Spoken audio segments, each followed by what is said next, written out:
আর যেদিন পশ্চিম দিকে রমজানের চাঁদ উঠে যাবে, চাঁদটা দেখে নি নদীতে ঝাঁপ মেরে দিব, গোসল করে নিব সাবান মেখে নিয়ে, এশার নামাজে তারাবি পড়ার জন্যে চলে আসবো। মুসল্লির মতো টুপি লাগিয়ে সুন্দর করে 1 মাস রোজা রেখে নিব, সব গুনাহ মাফ হয়ে যাবে।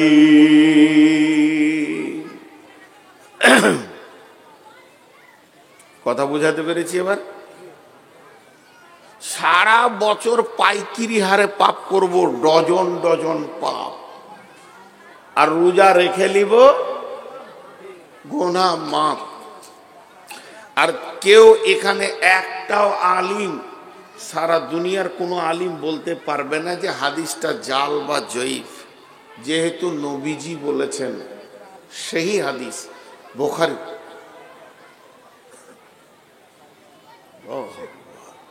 কোথায় জলসা করতে এসছি বাপ জি, সারা এলাকার লোক জি গোনায় আমার জর্জরিত হয়ে গেল, আর রমজানে এত সুন্দর করে রোজা রাখবো, একবারে রসুল যেমন করে রেখেছিল, একটা পাপ করব না, তাহলে জীবনের গুনাহ, কথা বলে না, জীবনের গুনাহ, তা না এত নামাজ পড়া কি দরকার আছে? কিন্তু আল্লাহ তাবারাক ওয়া তাআলা রসুল দুটো শর্ত করেছেন। শর্ত দুটো খুব ভালো করে শুনেন। শর্ত শর্ত শর্ত বুঝেন তো? শর্ত বুঝেন কি না? হ্যাঁ, আপনি আমাকে কি শর্ত করলেন? আপনি আমাকে শর্ত করছেন, আগামী পরশু যদি আপনি শোভাপুরে এসে জোহরের নামাজ পড়েন তো আপনার মাদ্রাসাকে 1 লাখ টাকা দিব। এখানে এসে কালকে কালকে জুমার নামাজ পড়াতে হবে আপনাকে, আর জুমা না পড়ালে টাকা পাবেন। তো আমি চলে এসেছি শনিবার দিন, শুক্রবার বাদ দিয়ে, টাকাটা দেন। তো তখন বলছি যে আপনার শর্ত ছিল, এখানে লেখা আছে দেখেন, যে আমি জুমার নামাজ শোভাপুর জামে মসজিদে পড়াবো, আর আমার ওয়াদা ছিল টাকা দিব। তখন আমি ওকে হালকা করে বলছি, আমি নাইলে আসিনি, তা আমার ওয়াদা নাইলে ভুল হয়ে গেছে, তো তুমি কেন ভুল করবে? এটা ঠিক হচ্ছে কি? এটার নাম শর্ত লয়। শর্ত হচ্ছে জুমা পড়ানোর সাথে টাকাটা জয়েন্ট হয়ে আছে। আমি যখনই জুমা পড়িনি, অটোমেটিক আপনার ওয়াদাটা বাতিল হয়ে গেছে।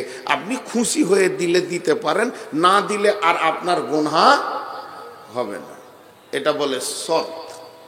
তো আল্লাহ রসুল দুটো শর্ত করেছেন, দুটো শর্ত। ওই রোজাতে গুনাহ মাফ হবে তার জন্য দুটো শর্ত করেছেন। দেখেন, আমি শর্তগুলো দুবার করে বলবো।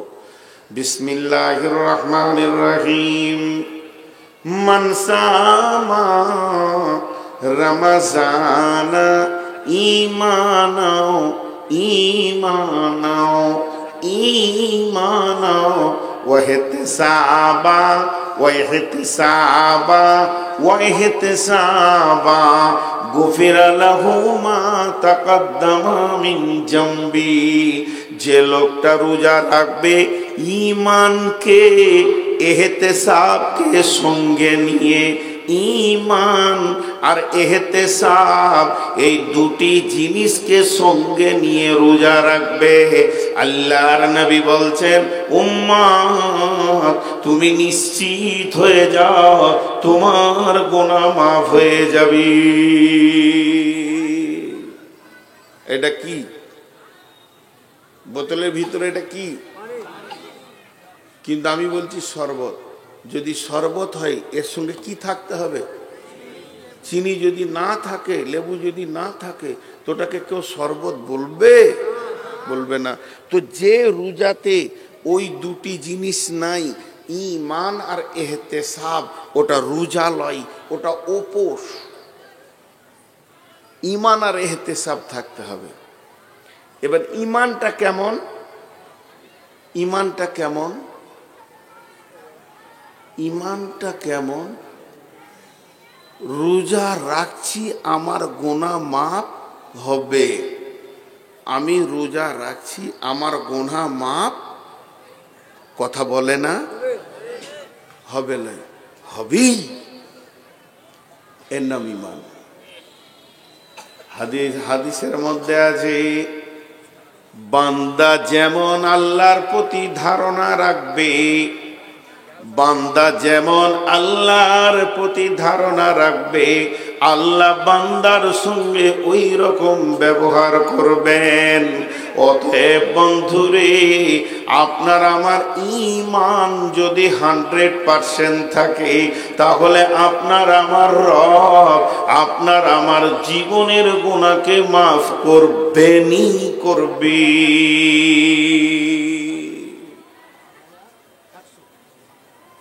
রোজা রাখছে, তো মনে মনে ভাবছে মাফ হতেও পারে, না হবে, এরকম মনে মনে চলবে। আপনারা ধ্যান দেন আমার কথাগুলোতে, চলবে না। একটা উদাহরণ দিই, হাত তুলে দোয়া বিদআত। বড় বড় আলেমরা বলছে, ভাই আমি ফতোয়া দিচ্ছি না, ফতোয়া দেওয়ার মতো আমার ইলম নাই, উদাহরণ দিচ্ছি, মনে করেন বলে বলছি। যে রমজান মাসে আপনাদের ইমাম সাহেব তারাবি শেষ হয়ে গেল আজকে, তো বলছি চলেন একবার দোয়া করি সবাই, আল্লাহর কাছে কাঁদি। 21 রোজা চলছে, তো ইমাম সাহেব দোয়া করছে, এই আল্লাহ তুমি আমাদেরকে মাফ করে দাও, গুনাহ করেছি মাফ করে দাও। ঈদগাহের ময়দানে হাত তুলে দোয়া করছি, মাবুদ তুমি আমাদেরকে ক্ষমা করে দাও, মাফ করে দাও। জেনা করেছি মাফ করে দাও, চুরি করেছি মাফ করে দাও। মাবুদ কত মিথ্যা কথা বলেছি, তুমি আমাদেরকে মাফ করে দাও।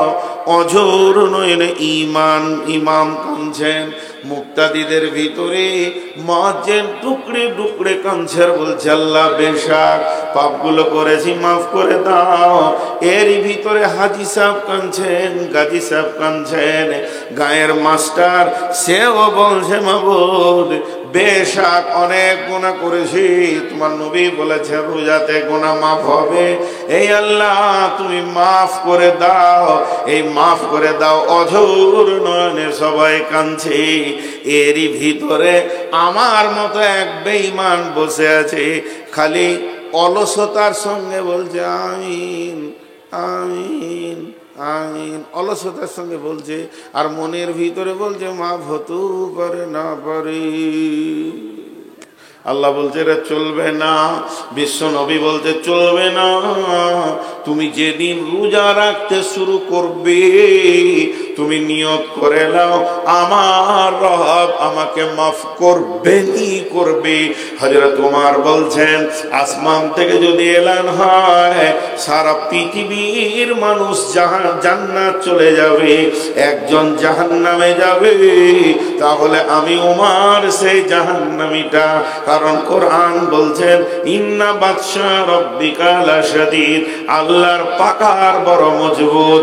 আবার কোরআন বলছে, হযরত ওমর বলছেন, আসমান থেকে যদি এলান হয় সারা বিশ্ব জাহান্নামে চলে যাবে, একজন জান্নাতে যাবে, তাহলে আমিও তখনও বলবো আমি সেই ওমর জান্নাতি। কেন? আমার আল্লাহ বলেছেন লা তাকনাতু মির রাহমাতিল্লাহি, হে ওমর, হে আল্লাহ বলছে হে আমার গোলাম, আমার রহমত থেকে নিজেকে বঞ্চিত করিও না। তার মানে হচ্ছে আমার রব এত বড় মাফ করনে ওয়ালা। একটা লোক পাপ করতে করতে যদি আসমান জমিনকে ভরে দেয়, জায়গা না থাকে, পাহাড় পাহাড় পরিমাণ পাপ করে, তারপরেও যদি চোখের পানিতে রবের কাছে মাফ চায়, তাহলে আল্লাহ তাকে মাফ করে দেবেন। অতএব বন্ধু, এটা একটা খেয়াল করতে হবে যে যেদিন আমি রোজা রাখছি, ওই দিনে আমার দিল মন আল্লাহর প্রতি এতটাই বিশ্বাস থাকবে, আমার গুনাহ মাফ হবে। এর নাম হলো ঈমান,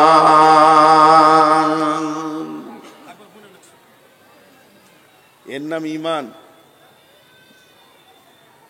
ঈমানের নাম একটা উদাহরণ দিই, খুব শুনে ভালো লাগবে। আমার বাড়ি বর্ধমান, যদিও বর্ধমান বাড়ি, তো আমি বীরভূম সীমান্তে বাস করি, বোলপুরের পাশে। আমার গ্রামটা পরেই 3 কিলোমিটার 4 কিলোমিটার বর্ধমান আছে, তারপরে বীরভূম শুরু। তো রমজান মাস আমার বিয়ে হয়েছে বীরভূম জেলায়। তো হঠাৎ বোলপুরে যখন পৌঁছাইছি তখন আসরের নামাজ পড়ছি। খেয়াল করে শুনেন উদাহরণটা। আমার শ্বশুরের 6টা বেটা 2টা বেটি, বড়টা আমার কাছে, ছোটটা আরেকজনের কাছে। আর 6টা বেটার বিয়ে হয়েছে, 6টা বউ বাড়িতে আছে। ঠিক ইফতার হতে আর মাত্র ওই 10-15 মিনিট, ইফতার হতে, খাবার শুরু হবে 10-15 মিনিট। হঠাৎ আমি গাড়ি নিয়ে ঢুকে গেছি, 2জন আলিমকে নিয়ে, মৌলানা মুজাম্মেল ভাই আছেন, আমি আছি, আরো বড় বড় 2জন আলিম মাদানি নিয়ে। আচ্ছা, চাষি ঘর, সাদা বাটা খাবার প্রতিদিন হয়, মেহমান আসলে না হলে একটা ব্যবস্থা হয়। আর রমজান মাসের যদি 15-20 মিনিট আগে শ্বশুর ঘর ঢোকা যায় বড় বড় মানুষ নিয়ে, তো ওরা পেরেশানিতে পড়ে গেল। যেহেতু না আনি করতে বলছি, কয়ু দরকার আছে দেখে, খুব ধ্যান দিয়ে শুনেন। এই জায়গাটা ধ্যান দিয়ে না শুনলে ইমানের এটা খুঁজে পাবেন না। এবার আমি যখনই গাড়ি নিয়ে ঢুকেছি তা আমার শ্বশুর দেখে চমকে উঠলো, আরে সুবহানাল্লাহ, জামাইয়ের সাথে 4খানা বড় বড় মেহমান। তো 6টা ছালা 6 দিকে দৌড় মারলো। কেউ গেল মাছ আনতে, কেউ গেল মুরগি আনতে, কেউ গেল তেলে ভাজা আনতে, কেউ গেল মিষ্টি আনতে, কেউ গেল আর কিছু আনতে, ফল ফ্রুট আনতে। আর বহুরা সব দাঁতন করছিল, উজু করব, ইফতার করবো, মুড়ি টুড়ি চিড়ে যা আছে খেয়ে নিব। আর তলায় কেউ বটি নিয়ে বসলো, কেউ আলু রেসতে বসলো, কেউ পেঁয়াজ ছিলতে বসলো, কেউ রসুন কুচলাইছে। আমার শাশুড়ি বুড়ি মানুষ, সেও কষ্ট করে হাঁড়িটা নিয়ে যে গ্যাস জ্বালাতে গিয়েছে। একটা ঘর শান্ত ছিল, একটা ঘর শান্ত ছিল, একটা ঘর শান্ত ছিল। জামাই আসার কারণে উতাল পাতাল লেগে গেল। আর আমাকে বটুখানায় বসতে দিয়েছে। আমি আর মোজাম্মেল ভাইকে নিয়ে বসে গল্প করছি যে দালালের পাল্লায় পরে বিয়ে হয়েছে, খেতে দিতেও পারে নাও পারে। আচ্ছা, এটা যদি আমার শ্বশুর শুনতে পায়, কলজেটা কেমন জ্বলবে বলেন তো? হ্যাঁ, আর একবার হ্যাঁ না বলেন। বন্ধুরা আমার, আসমান যখন পৃথিবীর বুকে রোজা ঢুকে যায়, আসমান জগৎ তোলপার হয়ে যায়। ওরে জাহান্নামের দরজা বন্ধ কর, ওরে শয়তানকে বেঁধে দে, দরজা রহমত মাগফিরাতের দরজাকে খুলে দে, আল্লাহর সামনে দফতরগুলো এনে দে। আমার গোলামেরা রোজা রাখবে আর আমি তাদের গুনাহগুলোকে মাফ করব। গোটা আসমান জগৎ, ফেরেশতা জগৎ তোলপার লেগে গেল, রই রই রই রই কাণ্ড লেগে গেল। কেননা রোজা এসেছে, রোজা এসেছে, রব তার গোলামদেরকে মাফ করবে রে। জাহান্নামের দরজায় তালা মেরে দিয়েছে, জান্নাতের দরজা খুলে দিয়েছে। তার রোজাদার বান্দারা সামনে ইফতারকে নিয়ে বসে থাকবে। এখনো 3 মিনিট আছে, মুখে পানি দেবে না। এই দৃশ্যটা আমার রব দেখবে আর তার গুনাহকে মাফ করবে। এই অবস্থাতে যদি কোনো গোলাম মনে মনে নিয়ত করে আমার গুনাহ মাফ নাও হতে পারে, তাহলে আমার রব যখন ওর দিলটা দেখবে, তাহলে আমার রবের দিলে কত আঘাত হবে। ও গুনাহগার গোলামের রে, তোরই গুনাহ মাফের জন্যই তো আমি মাছটা তৈরি করেছি। আর তোর ভিতরে এত নোংরা কথাটা এলো কি করে? এর জন্য বিশ্বনবী বলছেন, তুমি রোজা রাখবে, রাখো, ঈমানের সঙ্গে রাখো। বুঝাতে পারলাম? সকলে জোরে বলেন, পারলাম। এবার এহতেসাব বা মানা ইখতিলাস। তোর মনকে জিজ্ঞেস কর, কেন রোজা রাখছিস? তোর মনকে জিজ্ঞেস কর তুই কেন রোজা রাখছিস। জি ভাই, তোর মনকে তুই নিজে জিজ্ঞেস কর, এমনি করে মনকে তুই কেন রোজা রাখছিস। ইহতিসাব করতে হবে। একটা কথা বলি আপনাদেরকে, টিউ দেখেছেন সাইকেলের? টিউ, ওই টিউ একটা নজেল আছে, ওইখানে সিরিঞ্চি পাম্পারটা লাগিয়েছে, দিয়ে পাম্প করছে পাম্প করছে পাম্প করছে, ফস ফস ফস ফস, ক্লান্ত হয়ে বসে গেল, ফের উঠে লেগেছে, ফস ফস বসে গেল, ফের উঠে লেগেছে, এইভাবেও চালিয়ে যাচ্ছে। পাম্প পাম্প হয় না, 1.5 ঘন্টা চালিয়েছে, পাম্প হয় না। একটু বন্ধ রাখি নাকি তোমার জন্য, একটু ফোনে কথা চলছে, আপনার একটু সবর করে নেন, লাও বলে লাও। কত খেয়াল আমাকে রাখতে হয়। তো আপনারা আমার দিকে ধ্যান দেন, 1.5-2 ঘন্টা একটা টিউব পাম্প হবে না, পাম্প হয় না। এখন এক মুরব্বী ওদিকে পার হয়ে যাচ্ছে, বলছে দাদু, বলে কি রে, পাম্প যে হয় না, নতুন টিউব এক্ষুনি দোকান থেকে আনলাম। তো ও তখন ওর দাদু লাঠি করে এমনি করে টিউবটা লাটতে লাটতে বলছে, তোর টিউব যে কাটা রে, 1 ইঞ্চি কাটা, নতুন টিউব, এদিকে তাকান, 1 ইঞ্চি কাটা, বেশি নয়। তোকে বলছে তোর টিউব যে কাটা। ও তখন হালকা করে মুচকিয়েছে, বলছে আমি কেটেছি। কথা বুঝতে পেরেছেন? ও নিজে কেটে এবার পাম্প করতে শুরু করেছে। আপনারা বলেন পাম্প হবে? সকলে জোরে বলেন হবে। 5 ঘন্টায় হবে, 5 দিনে হবে। সূরা ইয়াসিন পরে পাম্প করলে হবে কি?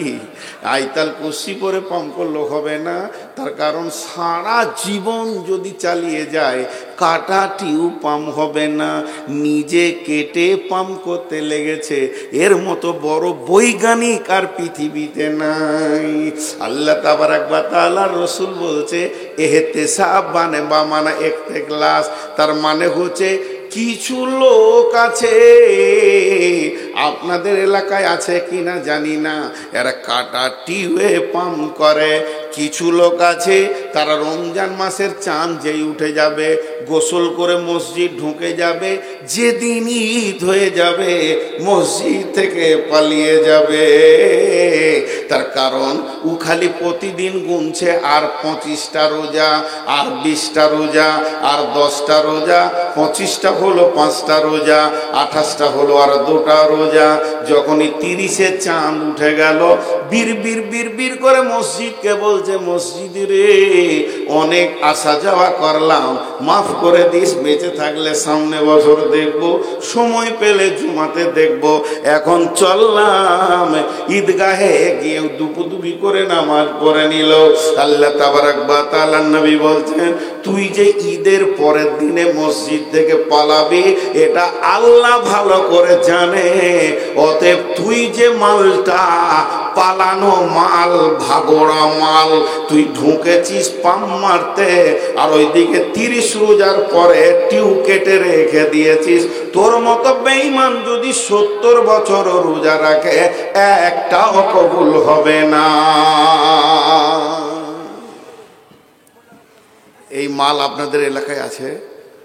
নাই, আলহামদুলিল্লাহ অনেক আছে। ঠিক রোজা হয়ে গেলে ঈদ পরি কেটে পড়ে, ওকে অত জাল লাগছে, এই ল্যাব দিব, হ্যাঁ এত জাল লাগছে তোমাকে, বুড়া মানুষের মতো চট গায়ে দিয়ে দিয়েছে খেপা, হ্যাঁ কত। তো কাটা টিউবে পাম্প হবে না। আমি দৌড়ছি, হঠাৎ মোটর সাইকেল নিয়ে শ্বশুর বাড়ি, উদাহরণগুলো মন দিয়ে শুনবেন, গিয়ে আমার বড় শালাকে বলছি, আসসালামু আলাইকুম ভাই, ভালো আছেন? কি ব্যাপার হঠাৎ এরকম করে, কোনো কাপড় চুপড় যে ভালো পরিষ্কার পরিচ্ছন্ন, আর বলি না মাথা খারাপ, বলি আমি তাড়াতাড়ি এসেছি, কি হলো বলেন? বলে আমার বাড়ির পাশেই রোড সাইডে 10 কাঠা জায়গা, 4 লাখ টাকা করে কাঠা চলছে এলাকায়। ও বেচারা চাপে পড়ে 3 লাখে দিয়ে দিচ্ছে আমাকে। তাহলে 10 কাঠা জায়গায় 30 লাখ টাকা লাগবে। ভাই আমার 25 লাখ জোগাড় হয়ে গেছে, 5 লাখ দিতেই হবে। আর রাতের মধ্যে যদি 30 লাখ না দিই, আর একটা পার্টি 35 লাখ ধরে দাঁড়িয়ে আছে, ওকে দিয়ে দেবে, জায়গাটা হাতছাড়া হয়ে যাবে। ভাই ওই জায়গাটা আপনার বোনের নামে আর আমার নামে করব, আপনি আমাকে 5 লাখ টাকা ধার দেন।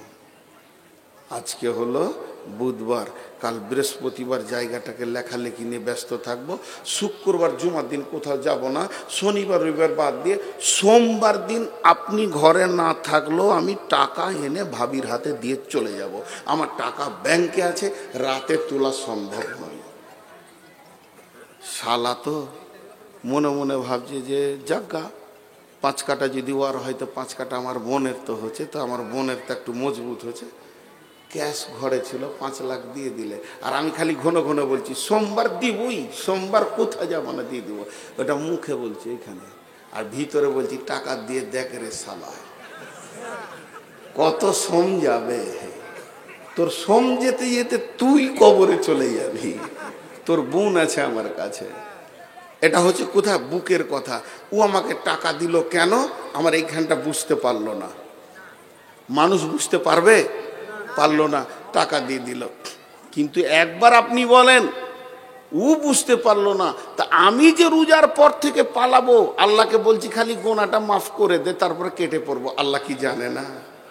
যারা বলেন, গাঁওয়ালা বলছে মুসাল্লি এলো মুসাল্লি গেল, ইমাম বলছে মুসাল্লি এলো মুসাল্লি গেল, মাস্টার বলছে মুসাল্লি এলো মুসাল্লি গেল, সবাই বলছে মুসাল্লি এলো গেল, আর আমার রব আসমান থেকে বলছে চিটিং বাজেলো আর মসজিদ থেকে চিটারি করে চলে গেল। এর জন্য নবীজি বলছেন তুমি 2টি জিনিসকে ঠিক করো। 1 নম্বরে তুমি ঈমানকে ঠিক করো যে আমি রোজা রাখছি, আমার গুনাহ মাফ হবে। আর 2 নম্বরে তুমি ঠিক করো ইহতিসাব, যে আল্লাহ আমি যে পাপ করেছি তুমি মাফ করে দাও। আমার জীবদ্দশায় আমার জ্ঞান বশত দ্বিতীয়বার আর আমার দ্বারা এই পাপ হবে না।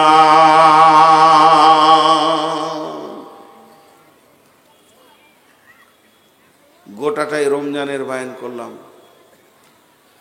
আমার দ্বারা দ্বিতীয়বার এ পাপ আর হবে না, তুমি মাফ করে দাও আল্লাহ আমাকে। তো নবীজি বলছে যদি এই 2টি তোমার ঠিক থাকে, এই সামনে যে রোজা আসছে, আমি 70 বছরের পাপী, আর একজন 90 বছরের পাপী, আর একজন 20 বছরের পাপী, এমন হনে পাপ নাই যেটা করিনি। চোখের পানিতে কাঁদি আর নিয়ত করি জ্ঞানবশত 2 বার আর পাপের জায়গায় পা দিব না।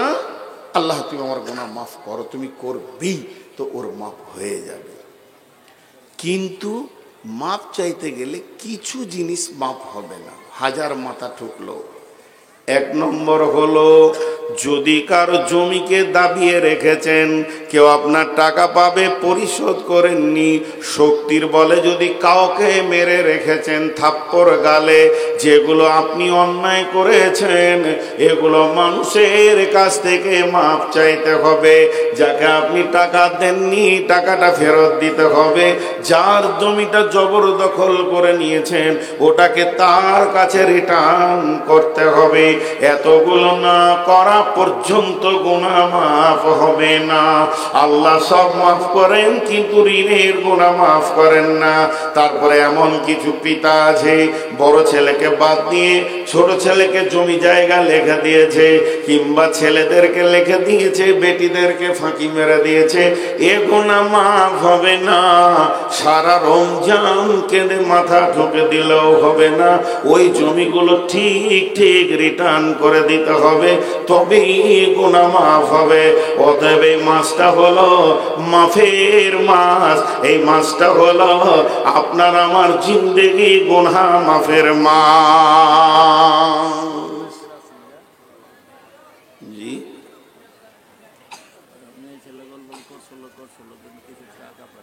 কত বলো রাউন্ডে 22,362, আর দ্বিতীয় রাউন্ডে 83,129।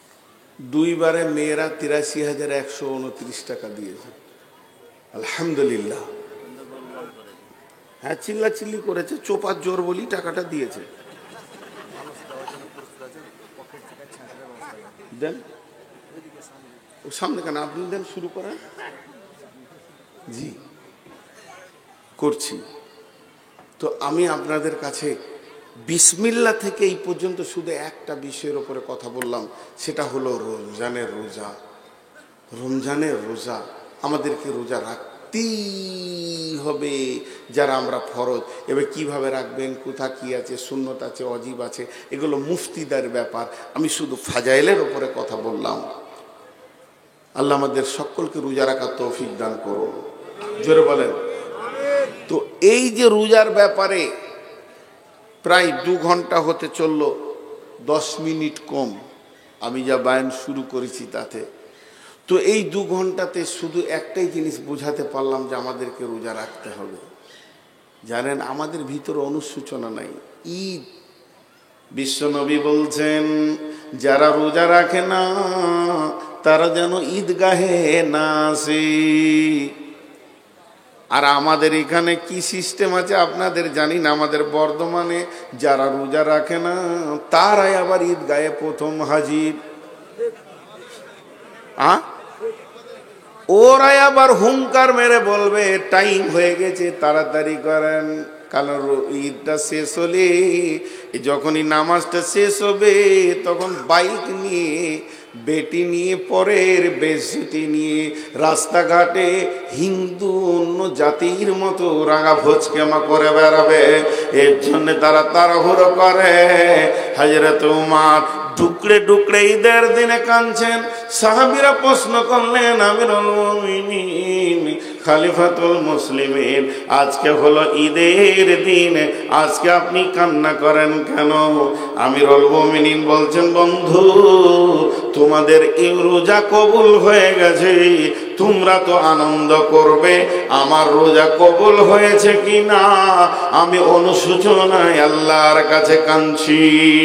অতএব বন্ধু, রমজানের রোজা আল্লাহ তাবারক ওয়া তাআলা বলেন, ইয়া আইয়ুহাল্লাযীনা আমানু, হে ঈমানদারেরা, কুতিবা আলাইকুমুস সিয়ামু কামা কুতিবা আলাল্লাযীনা মিন ক্বাবলিকুম লাআল্লাকুম তাত্তাকুন। হে ঈমানদারেরা, তোমাদের উপরে আমি রমজান মাসে রোজাকে ফরজ করে দিলাম, যেমন তোমাদের পূর্বপুরুষের উপরে করেছিলাম, যাতে করে তোমরা মুত্তাকি হয়ে যাবি। জি আল্লাহর গোলাম। এবার আপনারা বলেন, এতক্ষণ যে বায়ান শুনলেন, এটা আপনাদেরকে কিছু দেওয়া হলো আল্লাহর তরফ থেকে। আমি নূর মোহাম্মদ, এটা আমার শুধু মুখস্থ বিদ্যা। আমি একটা মানুষ, আপনাদের যা মূল্য আছে আমার নাই। আপনারা হলেন আমার থেকে দামি, আপনারা আমার ওস্তাদ। আমি আপনাদেরকে সবক শোনালাম, কিন্তু এই মাদ্রাসাটা ছিল বলি আজকে 2 ঘন্টা 3 ঘন্টা 4 ঘন্টা বড় বড় আলিমরা যে সবক দিয়ে গেল, তার জারিয়া হয়েছে মাদ্রাসাটা।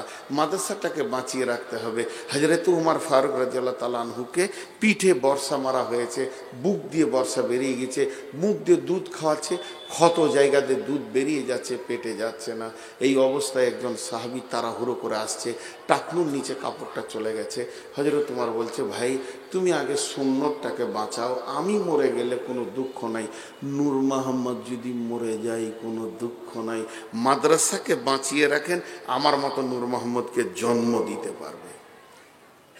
আমি তো আপনাদেরই ছাত্র, পারদেওনাপুরের ছাত্র। কত এলাকা ঘুরেছি মাইকলে। সেই যুগে মৌলানা আব্দুল বারী সাহেব ছিলেন, মৌলানা আহমদুল্লাহ সাহেব ছিলেন, মৌলানা আব্দুর রহমান সাহেব ছিলেন। এনারা পৃথিবী থেকে চলে গেছেন। মৌলানা আব্দুর রহিম সাহেব আছেন বীরভূমে, 3 জনই চলে গেছেন। মৌলানা আব্দুর রহিম সাহেব আছেন এখন। তো সেই ব্যক্তিদের পেছন করে করে এই ঢাপি পাড়া, কোন পাড়া, পোস্ট অফিস পাড়া, মৌলানা সাহেবের বাসায় খেয়েছি, ওখানে রাতে কালেকশন করা, এই করা, ওই দৌলতপুর পর্যন্ত গেছি। সব ঘুরেছি, বাঁকড়াবাদ টাকড়াবাদ সবই চিনি। 2-3 বছর এখানে কাটিয়ে গেছি। বিধায় আজকে সেই মাদ্রাসা আছে বলি আজকে আমাকে দেখতে পেয়েছেন। মাদ্রাসাটা যদি না থাকতো আমি কি কাঁঠাল গাছে হয়েছি, নাম গাছে হয়েছি? কোন আল্লাহর গোলাম আছেন এই মাদ্রাসাকে বাঁচার জন্য 10, 20, 50 যার কাছে যেমন আছেন 1000 টাকা, 1000, 2000, 5000, 7000, 10000 আল্লাহর হস্তে বলেন, আল্লাহর হস্তে বলেন। আমি একদম পুরো 12:30টাই ছাড়বো। কামাল সাহেবের ছেলেরা সবাই মিলে আব্বার জন্য 10,000 টাকা দিয়েছেন। মাশাআল্লাহ, দেখেন কেমন, যেমন বাপ তেমনি সন্তান। আর কেউ আছেন আল্লাহর গোলাম রসুলের উম্মত বলেন? আর ওই বক্তাকে নিয়েছেন? হ্যাঁ, মহিলাদের বললাম তো, হ্যাঁ ওটা তো বলছি। মা বোনেরা আপনারা কিছু কিছু করে দেন। আর এখানে একবার চাদর ভরেন, চাদর ভরেন। এদিকে ভাই এখানে চাদর দেন। বাচ্চারা মাদ্রাসার ছাত্ররা কই রে বাবা, তোমরা একবার চাদর ধরে ঘুরে দাও বাবা। যার কাছে যা আছে দেন। আমার পরে আপনাদের কাছে বক্তা আসছেন মৌলানা সোহেল সালাফি, বয়সে আমার থেকে ছোট কিন্তু আলেম অনেক বড়, অনেক পণ্ডিত মানুষ, দিগ্গজ পণ্ডিত। ওনার বায়ানে আগুন ঝরে। তবে একটা কথা বলি, পৃথিবীতে যত ফুল তত সেন্ট, আলাদা আলাদা। আমার কাছে আলাদা স্বাদ পেলেন, ওনার কাছে আলাদা স্বাদ পাবেন। নিশ্চয়ই তিনি ভালো কথা বলেন বলি আজকে সমাজে বক্তা হিসেবে ঘুরছে। যদি উনি কিছুই না বলতে পারতেন তাহলে মানুষ ওনাকে নিতেন না। বিধায় আজকে উনি আসছেন আমার পরে পরেই, উনি রেডি হয়ে চলে আসছেন এক্ষুনি। আপনারা রেডি হয়ে যান, ওনার বায়ান হবে এবং খুব জ্ঞান গর্ব আলোচনা করেন এবং খুব অনেক ভদ্র বড় মাপের আলিম। এনার কথা যদি না শুনেন তো শুনবেন কার কাছে? আমার মতো একটা ছোটোখাটোর কথা শুনলেন এতক্ষণ, কিন্তু উনি হচ্ছেন অনেক বড় মাপের আলিম, শাইখুল হাদিস। তিনি এত সালাফি, তিনি এত বড় পণ্ডিত মানুষ যে ওনার এক একটা কথার ভিতরে অনেক ওজন ভরা আছে। আপনারা শুনবেন, আপনারা বসেন। আর এই চাদর একটা তো হবে না রে বাপ, আরো মাদ্রাসার ছাত্রগুলো কই রে বাবা, উঠো তোমরা দাও। আর কেউ আছেন 5-10 হাজার দেনেওয়ালা? আমি আপনাদের কাছে আর মাত্র 9 মিনিট আছি, আমি একদম 12:30তেই ছেড়ে দিব ইনশাআল্লাহ। আপনারা আল্লাহর ওয়াস্তে, আল্লাহর ওয়াস্তে আপনারা দিতে থাকেন, চাদরের মধ্যে দিতে থাকেন, আল্লাহর ওয়াস্তে দিতে থাকেন। জি আল্লাহর।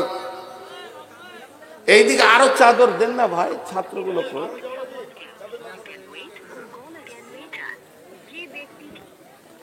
আরো চাদর দেন। জি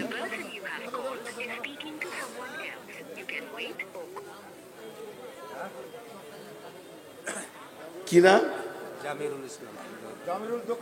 জামিরুল দোকানি।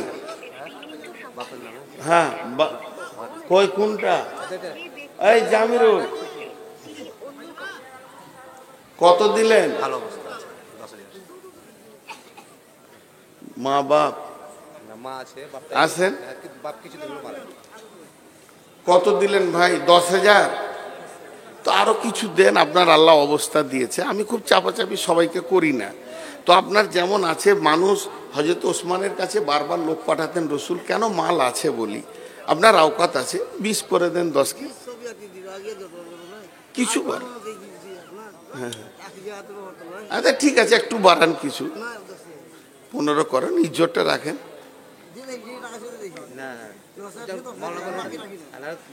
দেখেন আপনি, আপনার ইচ্ছে, জবরদস্তি কিছু বলবো না। আর কেউ আছেন ভাই? এদিকে চাদর আরো 2টো দেন ভাই, একটা চাদর বলছে। জি দেন। আল্লাহর গোলাম রসুলের উম্মত, যার কাছে যা আছে আল্লাহর রাস্তে দেন, আল্লাহর রাস্তে দেন, আল্লাহর জন্য দেন। জাযাকাল্লাহ, হাইয়াকাল্লাহ, বারাকাল্লাহ। জি মাব্বায়ের জন্য মাশাআল্লাহ 2000 টাকা। আর নাই? মাশাআল্লাহ দেন, জাযাকাল্লাহ। এই আল্লাহ দানগুলো তুমি কবুল করে নাও, এদেরকে তুমি মাফ করো, ক্ষমা করো, দয়া করো। মা বাপের নামে, এই আল্লাহ, কেউ মায়ের নামে, কেউ বাপের নামে, কেউ ভাইয়ের নামে, বোনের নামে, যে যার নামে দান করছে মাবুদ, দানগুলো তুমি কবুল করে নাও, এদেরকে মাফ করে দাও, ক্ষমা করে দাও। রব্বুল আলামিন, তোমার বান্দারা যে যা নিয়তে দান করছে নিয়তকে তুমি পুরা করে দাও। হায়াতে তৈবা দাও, রুজি রোজগারে তুমি বরকত দাও, হালাল উপার্জন করো তুমি তৌফিক দাও, আমিন। আর কে আছেন? দেন, চটচট করে দেন। আর সালাফিকে আনতে গিয়েছে, নিয়ে আসেন ওনাকে। সালাফি ভাই চলে আসেন, আপনি চলে আসেন, মানে লোক এবার উঠে যাবে, না হলে আপনারা নিয়ে আসেন। এই কেউ যাও না, নিয়ে এসে। জাযাকাল্লাহ রব্বুল আলামিন, তোমার বান্দাদের দানগুলো তুমি গ্রহণ করে নাও। হ্যাঁ, মা বাপের নামে 500 টাকা দান গ্রহণও করিও না তুমি। হ্যাঁ, আশরাফ আলী, এ আল্লাহ মা বাপের জন্য 500 টাকা দান করলো, মাবুদ এই দানকে তুমি কবুল করো। আশরাফ আলী 50 টাকা দান করেছে, মাবুদ এই দানগুলোকে গ্রহণ করে নাও। এ আল্লাহ বাবা মায়ের নামে 500 টাকা দুটি যুবক করে গেল দান, দানকে মাওলা তুমি করিও গ্রহণ, যে নিয়তে যেই আশাতে করে আছে দান কবুল করিবে আল্লাহ তুমি মেহেরবান। এই যে বোতল, এই বোতল কার? জাযাকাল্লাহ। আর কেউ আছেন আল্লাহর গোলাম? মাদ্রাসার জন্য দেন, আল্লাহর জন্য দেন, আল্লাহর মহব্বতে দেন। হ্যাঁ, এসছে তো, উপরে আছে। যে জাযাকাল্লাহ, হাইয়াকাল্লাহ, বারাকাল্লাহ, আলহামদুলিল্লাহ। আরো চাদর লাগবে রে বাবা, মাত্র একটা দুটো চাদর, এতগুলো ছেলে মাদ্রাসা। জি দেন, 500 টাকা, 1000 টাকা। মাদ্রাসা, এত বড় মাদ্রাসা আমি ভাবতে পারিনি, বহুত দিন আসিনি স্বভাব, আজকে এসে চিনতেই পারছি।